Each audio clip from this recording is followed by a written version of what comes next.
Então, apenas um adendo, né? De uma coisa que eu venho dizendo nos últimos vídeos.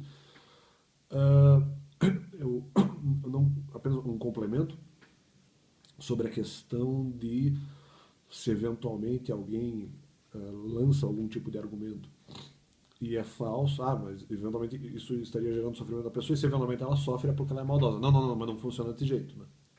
Porque por mais que ela seja maldosa, tem que se avaliar o porquê exatamente ela está sofrendo. Se ela está sofrendo, não quer dizer, isso não automaticamente transforma o argumento dessa pessoa em verdade. O argumento de quem está levantando o falso testemunho. Se há sofrimento, não é necessariamente porque esse argumento é verdadeiro.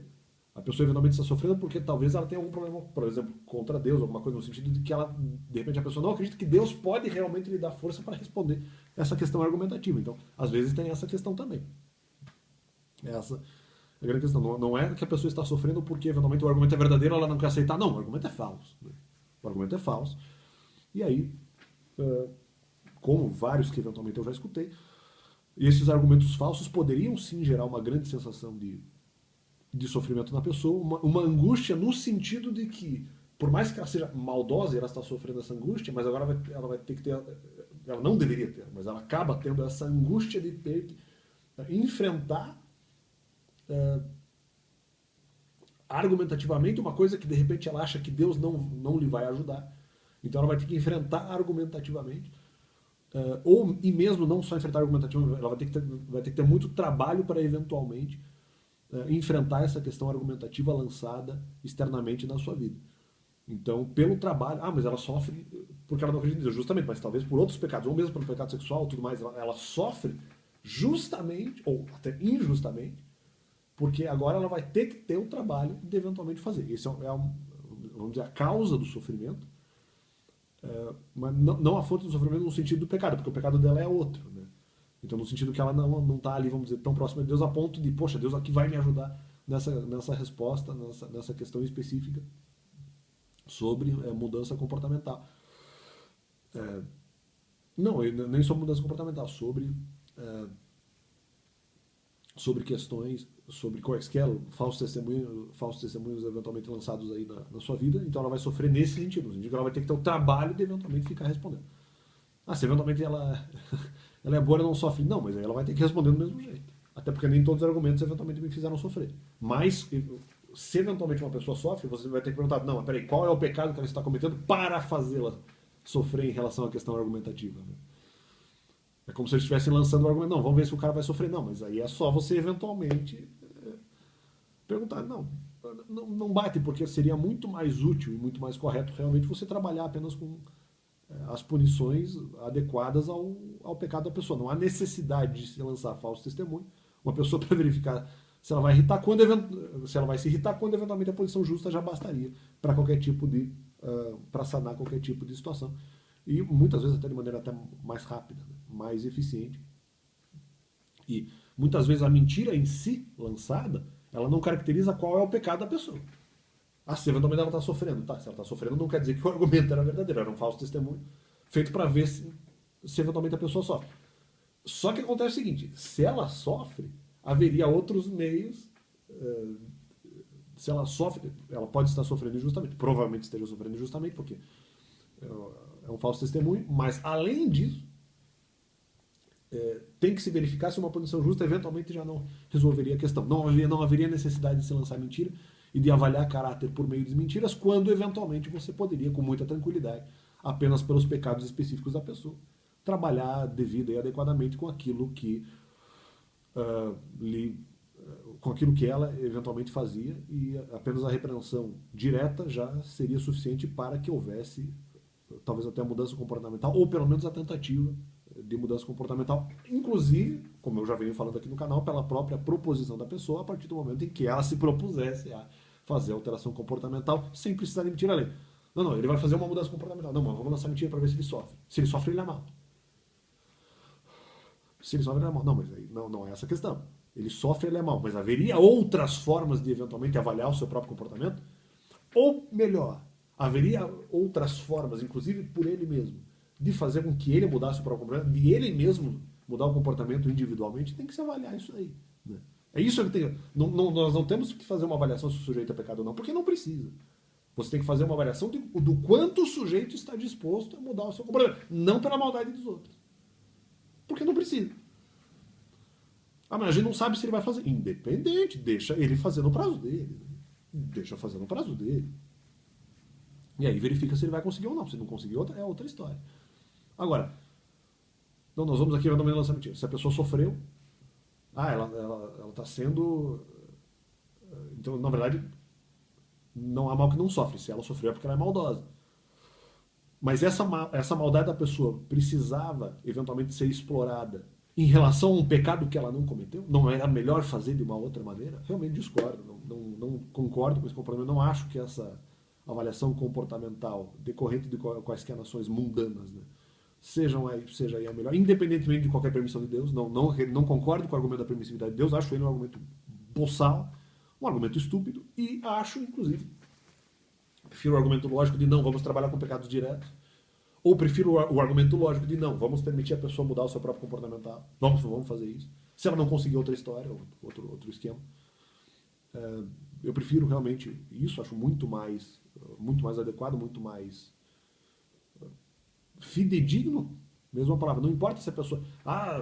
as pessoas se declaram como boas, mas não é apenas uma questão de declaração de bondade. Não, de maneira nenhuma. De maneira nenhuma, nunca foi. Não é uma questão de declaração de bondade.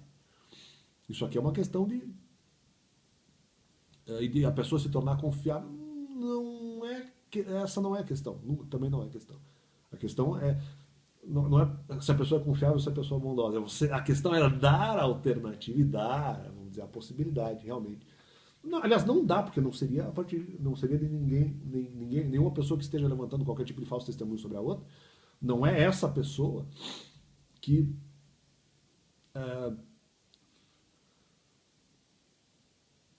estaria me dando qualquer chance. Seria Deus que estaria, na verdade, me dando a chance, tirando essas pessoas que eu não preciso da permissão delas, na verdade. Mas não é a questão da chance, é a questão de não atrapalhar para que possa haver mudança comportamental. Essa é a grande questão. Não interferir em nada. Isso, na verdade, não é dar chance, porque isso depende de Deus, não depende das pessoas. Né? Não preciso pedir permissão para as pessoas para que, eventualmente, eu possa ter o meu próprio processo meu próprio processo junto com Deus, claro, de qualquer tipo de mudança interior, ou mudança que eventualmente eu precise. Aí sim. Fora isso, não há necessidade de que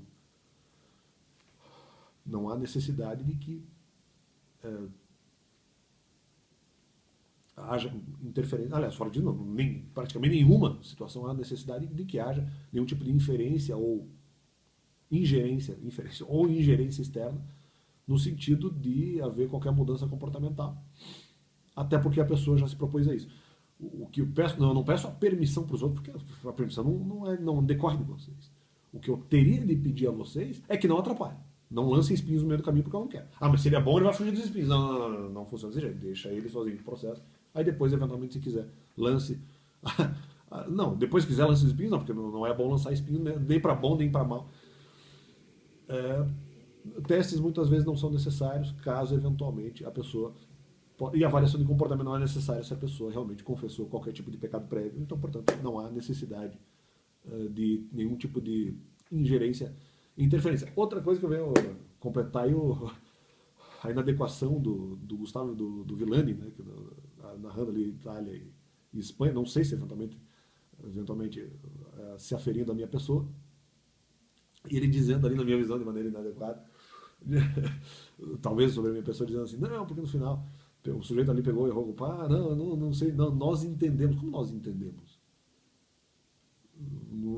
Se vocês realmente entendessem, vocês não teriam atrapalhado a pessoa que se autopropositou em mudança de comportamento. Então vocês não entendem porra nenhuma.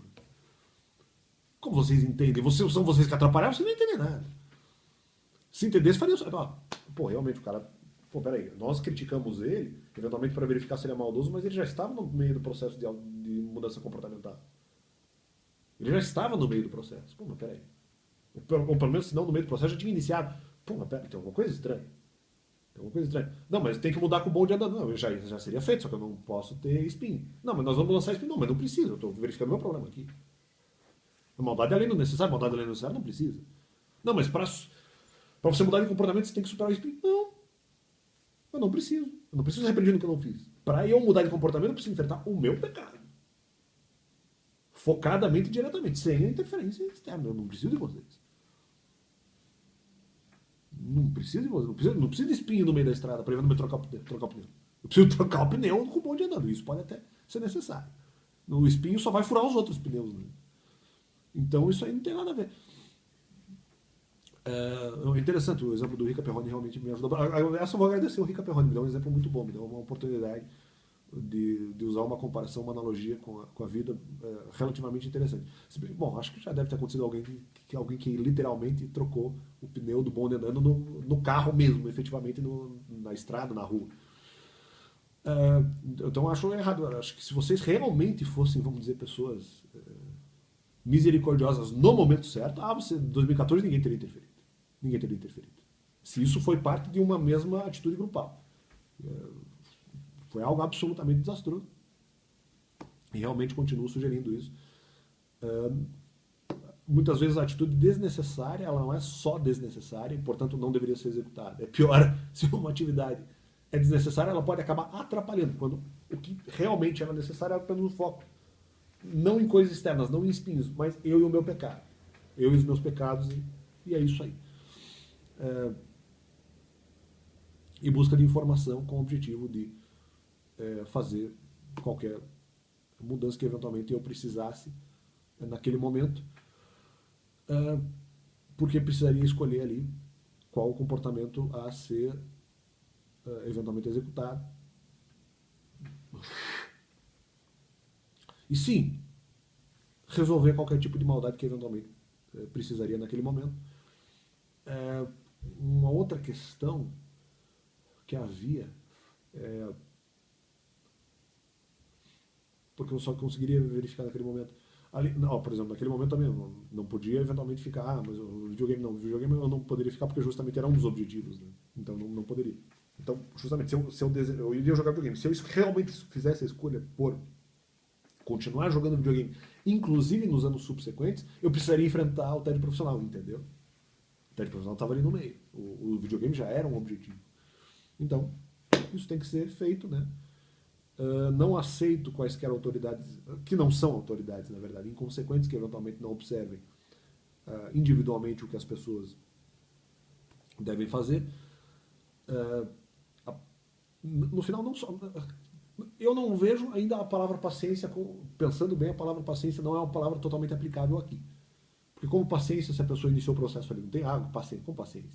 É a mesma coisa que você pedir para um aluno que está na primeira série, eu tenho que ter paciência com o aluno de primeira série, até o final do ano, porque eu gostaria que ele estivesse na segunda, mas não, ele está na primeira. Né? Então é a mesma coisa. Eu não posso ter paciência com a pessoa, mas não é questão de paciência, é questão de que ele está no processo agora. Paciência teria se fosse uma situação que não, já estou aqui atrasado, não estou atrasado. Estou enfrentando os problemas que vão aparecendo na dinâmica dos fatos. Então não tem nada. No final não precisaria nem da paciência. Em 2014, de certa forma, nem isso, porque era a dificuldade natural das coisas. E misericórdia não era. E paciência, no final, também não era, porque naquele momento específico eu tinha que resolver realmente aquele pecado. Ou, se não, aquele pecado, resolver o que eu iria fazer. Pô, mas peraí, esse comportamento aqui é mais interessante, tem alguns objetivos que eu não poderia ter, mas ele é legal. Alguns objetivos, de repente, eu não tenho tanta vontade de ter, mas os meios são muito interessantes, eu gosto das atividades, vou acabar atingindo objetivos que são legais também, mas, de repente, nessa atividade eu não vou ter os objetivos que eu mais gostaria. Então, né? Bom, isso já foi explicado tantas vezes, valeu. Coisa boa, espero que possa estar esclarecendo qual, eventualmente, o que eu acredito que realmente tenha sido o erro, na minha visão, de gente inconsequente que não soube realmente administrar a situação da vida de uma pessoa que estava desejosa, sim, de mudar o comportamento. E que não precisaria ter o seu caráter avaliado, até por já ter constatado quais, eventualmente, os defeitos a serem enfrentados previamente. Valeu, Deus é bom!